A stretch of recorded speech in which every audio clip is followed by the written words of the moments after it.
¿Eres de familia numerosa o trasladas equipos de aventura o simplemente eres de los que anda con la casa a cuestas?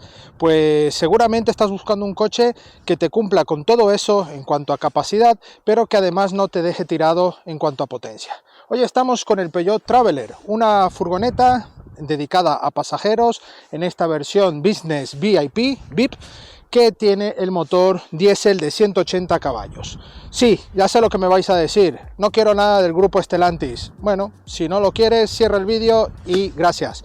Pero te voy a convencer de que esta furgoneta puede ser una buena alternativa para ti. Eso sí, con algunos detalles muy especiales a tomar en cuenta si quieres tener un coche que te dure en tu garaje. De todas maneras, vamos a conocer a esta Peugeot Traveler, que seguramente será una buena alternativa porque tu presupuesto no pueda llegar a una clase V, por ejemplo, pero ojito, que esta tiene muchas sorpresas.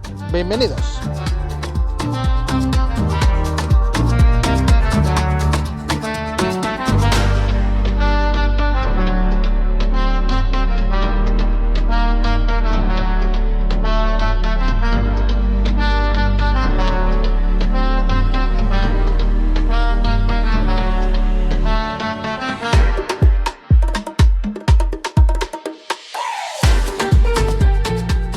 Bueno, vamos a dar nuestro repaso exterior de esta Peugeot Traveler. Aquí vemos esta furgoneta que deriva en otras furgonetas del grupo Stellantis e incluso de colaboración con el grupo Toyota, con la Proace. Ya hemos probado esas versiones y aquí os dejaré las tarjetas para que podáis ver también esas alternativas. Pero digamos que Peugeot Traveler es la principal, la herencia de todos estos modelos. Y aquí vemos este nuevo frontal con una nueva óptica delantera, con estas pequeñas garras en la firma lumínica, el gran logo de Peugeot en la parte central, una zona de carenado bastante sellada y todo abierto en la parte baja del paragolpes. Vemos los antiniebla allí en las zonas más laterales y el radar justo debajo de la matrícula, sensores de parking y un capó bastante pequeñito. Obviamente, insisto, esta furgoneta a nivel estético es muy similar a todas las furgonetas que está ofreciendo tanto el grupo Stellantis y la colaboración con Toyota, con la Proace. Aquí vemos para este acabado VIP Business estas llantas en color bitono, tamaño 17 pulgadas y unas gomas 225/55 de perfil. Estamos con la carrocería corta, la talla M, que es también denominada como la estándar. La parte del voladizo trasero es más cortita y tenemos opción a tener una más larga, ¿vale? Pero esta yo creo que es una alternativa bastante coherente si la quieres tener también para uso diario, entrar a ciudad, es bastante buena, ya que la batalla mantiene toda su capacidad interior para 8 plazas, que es esta versión, y ganamos también versatilidad un poco en la ciudad. Vemos este añadido para darle esa terminación en la parte baja y todo con cristales oscurecidos en la zona trasera. Y llegamos a la Saga, una Saga con estos pilotos traseros que también van totalmente idénticos en el resto de versiones heredadas en otras marcas, pero aquí Peugeot vuelve a poner su sello con el nombre Peugeot en esta parte en letras y en la versión Traveler. Vemos también que llevamos la matrícula en la zona central con una cámara marcha atrás y la parte del asidero para abrir el portón. Dato muy bueno es que este portón, a pesar de que abra toda, tenemos apertura de cristal intermedio para poder acceder al maletero sin mayor problema, y así evitamos, si estamos en una zona más pegada a una pared o queremos acceder al maletero para quitar algo sin que se nos venga todo abajo, lo tendremos ahí bien dispuesto con esa función de la parte de la luneta. ¿Qué opináis? ¿Os gusta este diseño? Es una furgoneta, pero es una alternativa para quien busca familia numerosa, equipos de aventura, gente, traslado de personas. Es una buena alternativa para traslado de personas, familia numerosa, equipos de aventura, en fin, para lo que quieras llevar, pues puede ser una buena alternativa, sobre todo por el precio. Así que déjame aquí en los comentarios y lo vamos comentando. Vámonos adentro. Parte interior, plazas traseras, tenemos dos banquetas con 3 ocupantes cada una y como veis con puerta lateral, en este lado también eléctrica. Tenemos aquí el pulsador para abrir y cerrar, tenemos pulsadores en la parte central y gestos que podemos hacer moviendo la pierna bajo la parte baja y se nos abre y cierra la puerta automáticamente. Una buena alternativa para facilitar el uso de estas plazas. Unas plazas que son muy buenas, tienen en este acabado un tapizado en cuero que bueno, tienen buen espacio, podremos desplazar también la banqueta hasta esta posición. Aquí tenemos 3 dedos de separación de las rodillas y ganar espacio más cómodo para los ocupantes de las plazas traseras, las que van justamente más pegadas al maletero. Por supuesto también tenemos reglaje de respaldo para ir más rectos o más acostados y facilitar el confort del viaje en estas banquetas. Mucho espacio, aquí en la zona superior tenemos salidas de aire con el clima independiente, tenemos esta parte con techo panorámico, con una cortinilla si no queremos que nos moleste, igual para este lado. Con buen espacio, buena calidad. Aquí tenemos incluso una bandeja para dejar una bebida o algún refrigerio, aquí con una pequeña cuerda para poner aquí por ejemplo un móvil o algo que queramos, ¿vale? Y bolsillos en esta zona. Tenemos un pequeño pasillo en la zona de los 2 asientos delanteros para facilitar la comunicación en el interior. La verdad es que en espacio está muy logrado. Vamos a ver las plazas traseras. Aquí podéis ver el espacio que hay, en todas tenemos anclajes Isofix y también zona para reclinar, además portabebidas y iluminación también en esa zona, así que vamos bastante bien servidos. Así que las 3 banquetas, mejor dicho las 6 banquetas llevan anclajes Isofix y eso nos facilita muchísimo para el uso de familia. Vamos a ver la parte delantera. Parte delantera tenemos escalones para poder subir, al igual que en la parte trasera.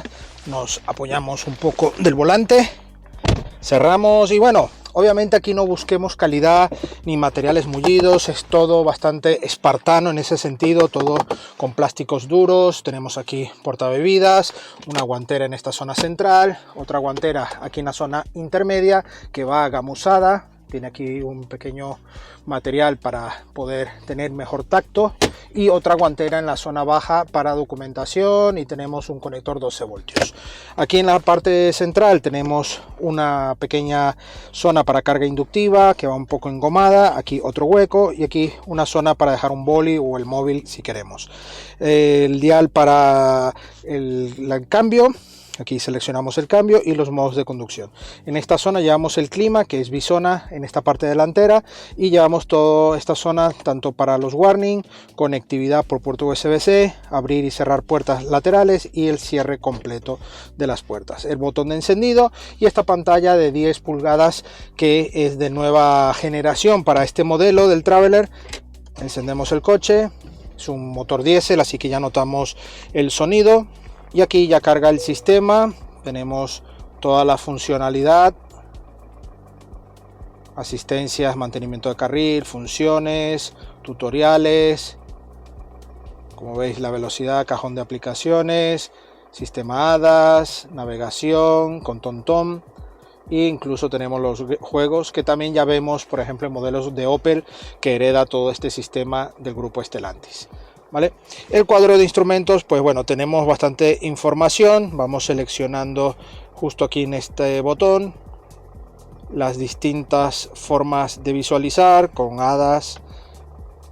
Tenemos aquí el depósito, aquí las revoluciones, mapa y los odómetros, ¿vale?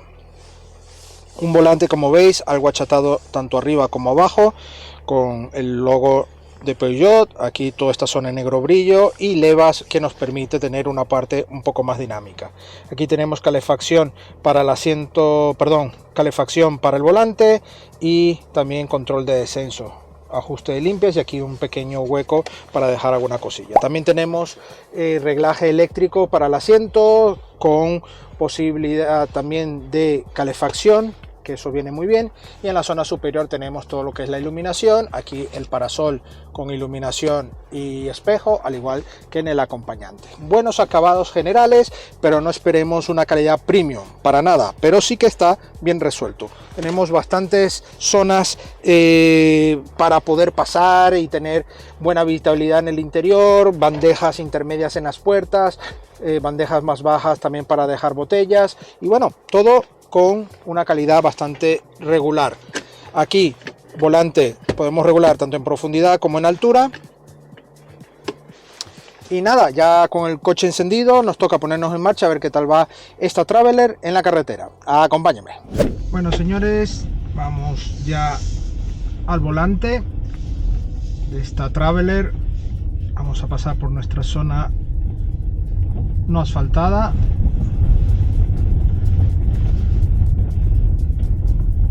Es un coche derivado de furgón, hay que tener en cuenta, y aún así la marca ofrece una insonorización más alta para este modelo porque está dedicado a transporte de pasajeros y no vamos con un furgón de transporte, ¿vale? Pues nada, estamos con esta Peugeot Traveler, la versión corta, la versión short, versión talla M, estándar, hay varias denominaciones, pero es el motor Blue HDI de 180 caballos y una caja automática EAT 8. Todo esto a 400 Nm par ofrece una respuesta buena, incluso llevando peso, llevando pasajeros, llevamos una buena respuesta. Si eliges la versión larga, obviamente llevamos un poco más de peso del propio coche y puedes notar una ligera diferencia, pero en este caso, al ser la corta, la verdad es que me ha gustado ese punto. La marcha es correcta, es progresiva. Automáticamente, si bajamos de marcha con las levas, tenemos una respuesta más a nuestro gusto, sin ser algo dinámico pleno, pero sí que funciona bien, va bien. Tenemos modos de conducción aquí en el Drive Mode, pero que se van básicamente a un control de tracción normal, arena, barro y nieve. Esto básicamente nos permite tener un control de la aceleración y de la tracción para que en esas situaciones lo tengamos mejor. El ruido del diésel, pues lo típico, pero ya cuando vamos en autovía o en carreteras como vamos ahora, a velocidad, el motor incluso, si pisamos fuerte, no se aprecia demasiado ruido, ¿no? Pero sí que se nota algo más de ruido aerodinámico. Estamos ante una caja sobre 4 ruedas, no nos olvidemos. Pero en líneas generales es correcto. El puesto de conducción es correcto también, sujeta bien las lumbares, buena altura. El frontal, al ser bastante cortito, la verdad es que nos da toda la ubicación de la carretera en muy poco espacio. Buenos espejos exteriores con detección de ángulo muerto, son bastante verticales y cortitos, eso favorece sobre todo al callejear. Y tenemos buena visibilidad por el espejo interior. La frenada, tenemos un recorrido correcto.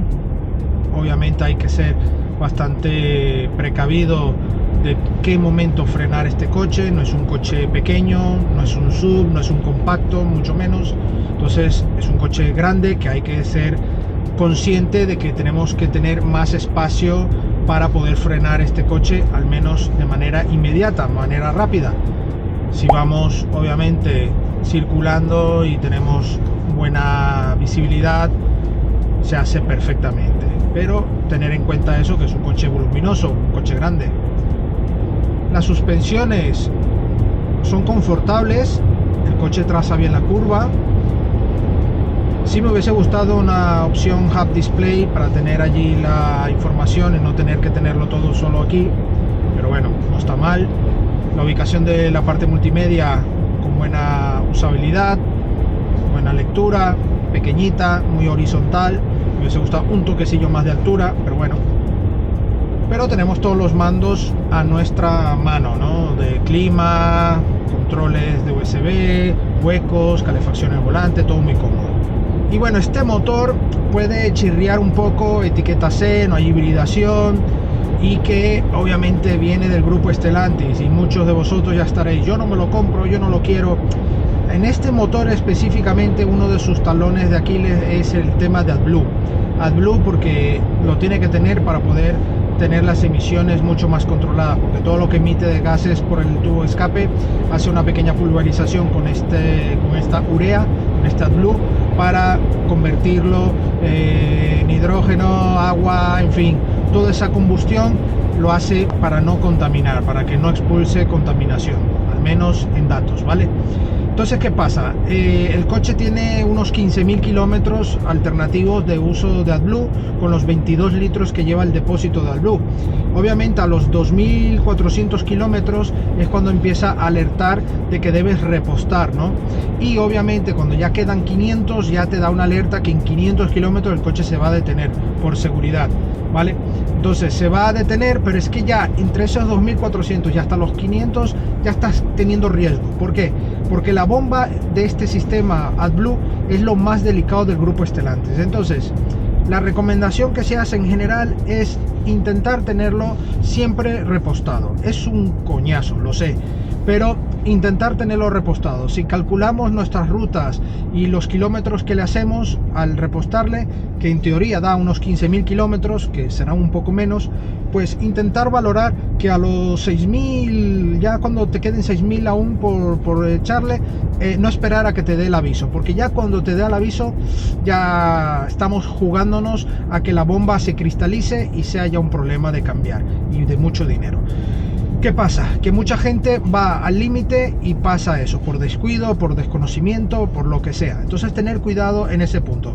Si tenemos cuidado en ese punto, el sistema AdBlue va a funcionar bien, os lo garantizo.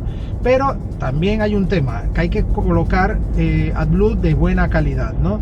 Intentar que sea de buena calidad, que no tenga ningún desperdicio, en fin. Echarle buena calidad de AdBlue y a sus tiempos, ¿vale? Otro tema que tiene este coche a nivel eléctrico, tiene ciertas fallas en algunos modelos que, por ejemplo, paramos en un start-stop, en un semáforo, el coche se le va todo. Es lo que hemos leído en foros. Si eres ya un propietario o conocedor de esta falla, danos aquí tu comentario, siempre desde el respeto y por supuesto para que otras personas estén informadas. Pero obviamente ahí es donde la marca tiene que actuar, y sí tiene que actuar para darle garantía. Una garantía que obviamente tiene que hacerse cargo, porque esa parte eléctrica sí ya no depende de nosotros. Si falla ya es un tema que tienen que buscarle una solución. El AdBlue igual, pero el AdBlue podemos ser un poco más conscientes en cuanto al mantenimiento para que no nos dé la chapa tan pronto, ¿vale? Que nos dé la chapa por lo menos cuando ya tengamos muchos kilómetros realizados y que amortice un poco la compra del coche. Es mi humilde opinión. Pero sin embargo, estas dos cosas son las más problemáticas para este modelo. Pero si estás buscando este modelo por sus capacidades, sus plazas, su espacio y por el coste, yo creo que lo tienes que valorar y ver sinceramente si eres capaz de arriesgarte a ir a por ello. Yo sinceramente me arriesgaría, si no me quedaría de otra por el tema de precio y que tengo que ir por estos modelos, pues obviamente me iría, porque si ya ir por un modelo monovolumen más costoso, más premium, sin ningún problema entre comillas, pues ya se nos va de precio, es inevitable. Estos vídeos generalmente causan mucha controversia cuando hablamos de modelos del grupo Stellantis.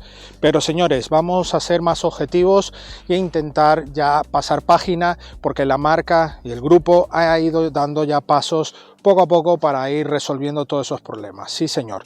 Pero tenemos que ser algo más objetivos en el aspecto de que son versiones y modelos que siguen vendiéndose y mucha gente necesita este tipo de modelos. ¿Que te puede salir mal o bien? Sí, pero tienes dos cosas: o irte a un modelo como la Transit de Ford, que también tiene muy buena respuesta a nivel de postventa y que bueno, han reformado su diseño y la verdad es que está bastante atractivo, pero seguramente a nivel de precio está un poco más alta que este modelo. Obviamente, si ya nos vamos a modelos superiores, ya estamos hablando de otras cantidades de precio, llegando a la clase V e incluso la Mercedes Vito. Así que tenemos esta alternativa para quien necesita sí o sí tener un coche con capacidad de 8 plazas. Hablo de 8 plazas porque es esta versión, pero podemos llegar hasta 9 plazas, 5 plazas, 6 plazas, 7, 8 y 9 plazas, dependiendo de esa configuración.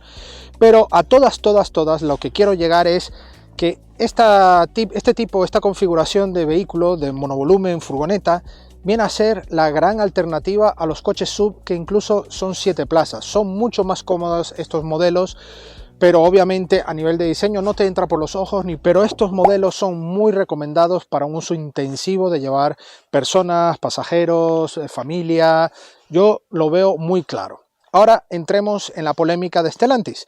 Estos modelos tienen una polémica y es el uso del AdBlue. El uso del AdBlue, como ya os he dicho en la parte dinámica, tiene que ser muy meticuloso su mantenimiento, porque si lo dejamos morir, al final es un problema que vamos a tener añadido a este coche. La verdad es que siempre hay polémica y comentarios, pero si echamos un poco atrás, siempre ha habido modelos y coches que han tenido fallos endémicos y que se han podido solucionar. No voy a entrar en el tema de si la marca ha respondido bien o mal, o tarde o pronto, ya eso no me compete. Pero todos los vehículos tienen algún fallo endémico mayor o menor. Pero en este caso creo que para lo que ofrece esta monovolumen, tener ese pequeño detalle a nivel de AdBlue, creo que con tener un buen mantenimiento y estar pendiente de ello, te lo puedes ahorrar tranquilamente. Otra cosa es los fallos eléctricos que puedan derivar. Sí, hay mucho foro que ya han hablado de problemas eléctricos en estos modelos e incluso en los modelos ya derivados, como la Toyota ProAce, etcétera, etcétera. Pero esto ya sí que hay que entrar, obviamente, por garantía, y ahí es donde sí os doy la razón de poder estar un poco temorosos de elegir este modelo.